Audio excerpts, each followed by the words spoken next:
The death of the People's Princess, Diana, in 1997 sent shockwaves around the world.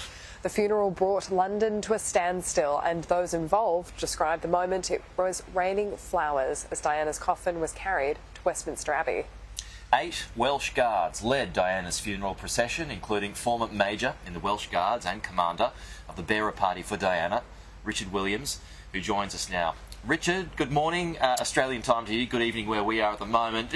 Give us a sense of how you're feeling this evening about the funeral that will take place tomorrow and will be watched, no doubt, by a record global audience. Yeah, well, good evening, Annalise and Peter, and good morning, everybody in Australia. It's 25 years ago, almost to the day, and that brings back a unique number of feelings. The weather's very similar. Beautiful autumn day here in the UK, and it looks like it's going to be the same. And so I reflect, with a bit of thought, really, and a bit of sadness that 25 years on, although the Queen clearly was an old lady, once more we go through this extraordinary state ceremonial. And my thoughts also go out to all those servicemen from the Grenadier Guards this time, who are going to be taking on this awesome duty to make sure that the Queen is laid to rest appropriately.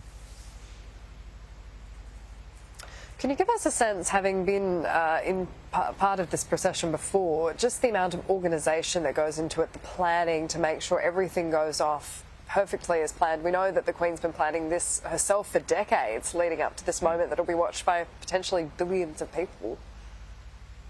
Yes, well, no great surprise. There's been a plan for the monarch's funeral has been there, and it's been updated with our own personal wishes and as the situation in the royal family and in the country has evolved.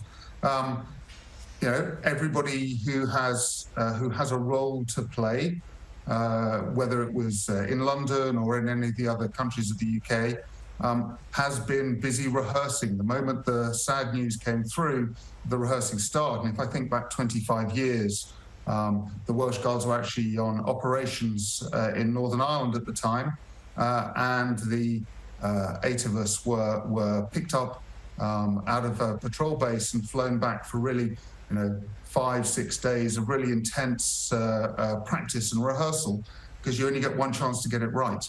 And I know that many of the guards and many of the forces, everybody who's involved, has been involved to date and is involved tomorrow, has been rehearsing in the early hours of the morning there in London, out of sight, out of mind, but everybody will be ready for tomorrow. Richard, I was speaking to Commodore Ray Leggett in relation to the Australian involvement in the march tomorrow, and he told us about the difficulties in getting used to the march, which will be precisely 75 steps per 60 seconds. So the timing of that takes some getting used to. What's some advice, or can you share with us how the bearer party tomorrow might be feeling? What will be going through their heads and hearts? Sure. Well, I mean, first of all, I think we all got to remember that this is a private family funeral for the royal family. And so when I reflect back and I think about, what everybody involved in that parade tomorrow is going to be thinking, first of all, they're there for the family. Do right. You've been invited into somebody else's private funeral, a great time of grief and mourning. We're also, as military personnel, both from here in the UK and the detachment from Australia and the rest of the Commonwealth, she was the boss. So, you've got to do right by her for that. And then finally, for all of those countries for who she's the head of state, we've got to make sure that we represent the nation properly. I mean, the one thing I would say, marching at 25 paces per minute is really hard. It's a kind of fast, slow march with your arms pinned by your side. And the reality is that whether you do lots of ceremonial as guardsmen do or not, you very seldom go the distance in your highly shined boots and so on. So it can be pretty uncomfortable. Yep, Ray Leggett, that interview is coming up later on in the hour, folks, so stick around for that. But Richard Williams, thanks for sharing your thoughts with us. Thanks for coming on this evening. Appreciate it. We'll talk to you again soon.